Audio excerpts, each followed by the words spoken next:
কেমন আছেন? আশা করছি আপনারা সকলেই অনেক ভালো আছেন। আমার মতো যারা বাইক প্রেমিক আছেন তাদের জন্য আজকের ভিডিওটি খুবই স্পেশাল।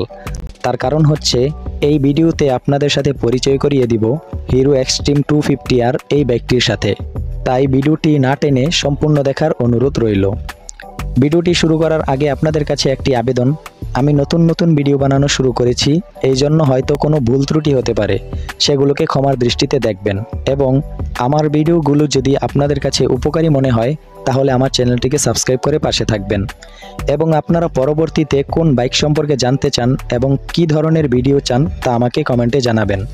আপনাদের প্রতিটা কমেন্ট এবং প্রতিটা লাইক আমাকে নতুন ভিডিও বানাতে উৎসাহিত করে। তো চলুন আজকের ভিডিওটি শুরু করছি।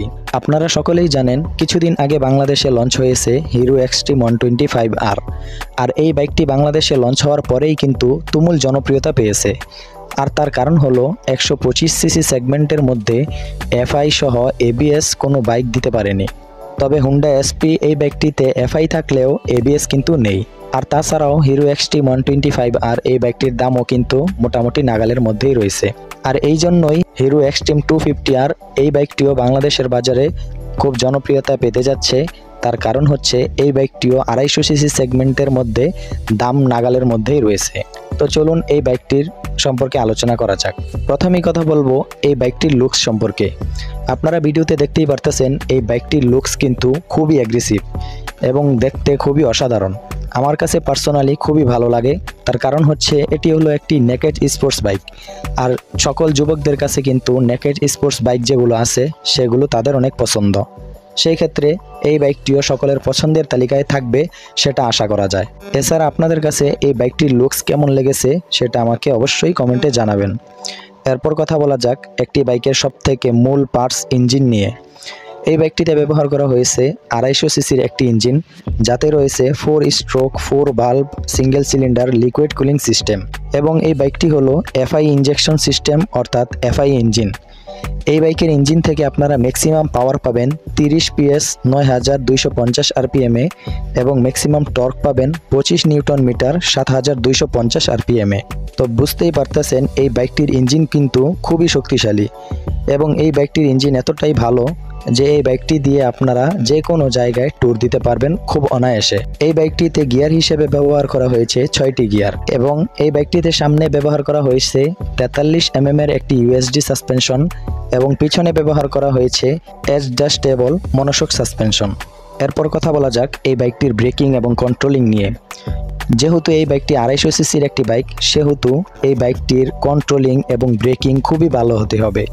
তা না হলে কিন্তু এত হায়ার সিসি বাইক নিয়ে দুর্ঘটনা ঘটার সম্ভাবনা খুব বেশি থাকে। আর সেই দিকে লক্ষ্য করেই এই বাইকটিতে সামনে ব্যবহার করা হয়েছে 320mm এর পেডাল ডিস্ক।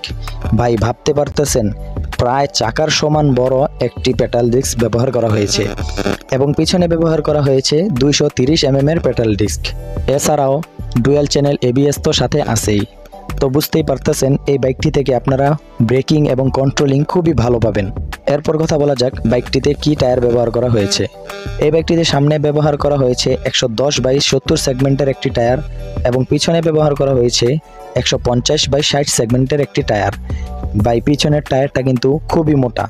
আর মোটা টায়ার হলে কি সুবিধা সেটা তো আপনারা জানেনই। এরপর কথা বলা যাক বাইকটিতে লাইটিং এবং মিটার নিয়ে কি ব্যবহার করা হয়েছে। এই বাইকটিতে লাইটিং সিস্টেম হিসেবে ব্যবহার করা হয়েছে ফুল এলইডি সেটআপ। এর হেডলাইট, টেল লাইট এবং ইন্ডিকেটর সব কিছুই এলইডি এবং স্পিডোমিটার, ওডোমিটার, আরপিএম মিটার সবগুলোই হলো ডিজিটাল মিটার। এরপর কথা বলা যাক এই বাইকের উচ্চতা, দৈর্ঘ্য, প্রস্থ এইসব নিয়ে। এই বাইকটির ওভারঅল দৈর্ঘ্য হলো 2023 mm, ওভারঅল প্রস্থ হলো 828 mm এবং ওভারঅল উচ্চতা হলো 1062 mm। এই বাইকটির সিট হাইট হলো 806 mm, যা কিন্তু মোটামুটি খাটো যারা আছেন তারাও চালাতে পারবেন। এই বাইকটির মাটি থেকে বডির উচ্চতা হলো 167 mm এবং এই বাইকটির ফুয়েল ট্যাঙ্ক হলো 11.5 লিটার অর্থাৎ 11.5 লিটারের একটি ফুয়েল ট্যাঙ্ক ব্যবহার করা হয়েছে এবং এই বাইকটির মোট ওজন হলো 167 কেজি। তো এই ছিল মোটামুটি এই বাইকের যাবতীয় ইনফরমেশন।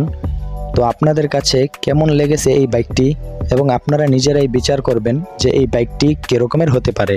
তবে পারফরমেন্স দিলেই তো হবে না, এই বাইকটির দামটাও নাগালের মধ্যে থাকতে হবে। তো বাংলাদেশের বাজারে যেহেতু এটা এখনো আসেনি, আশা করা যাচ্ছে 2026 সালের আগেই বাংলাদেশের বাজারে চলে আসবে। যদি বাংলাদেশের বাজারে চলে আসে তাহলে এর এক্সপেক্টেড প্রাইস এখন ধরা হচ্ছে 3,39,500 টাকা, অর্থাৎ 3,40,000 টাকা। সর্বোচ্চ আরেকটু বাড়লে 3.5 লক্ষ টাকার মধ্যেই হয়ে যাবে। তো আপনারা এখন কমেন্টে জানাবেন 3.5 লক্ষ টাকার মধ্যে এই বাইকটি যা যা প্রদান করতেছে তা কিরকমের হবে। এছাড়াও আরও একটি মজার বিষয় হলো, এই বাইকটির মধ্যে রেডি পিকআপ এত বেশি দেওয়া হয়েছে যে 0 থেকে 60 স্পিড উঠে যায় শুধুমাত্র 3 সেকেন্ডের মধ্যেই। তো বুঝতেই পারতেছেন এই বাইকটি কিন্তু খাড়া টানের একটি নতুন রাজা হচ্ছে।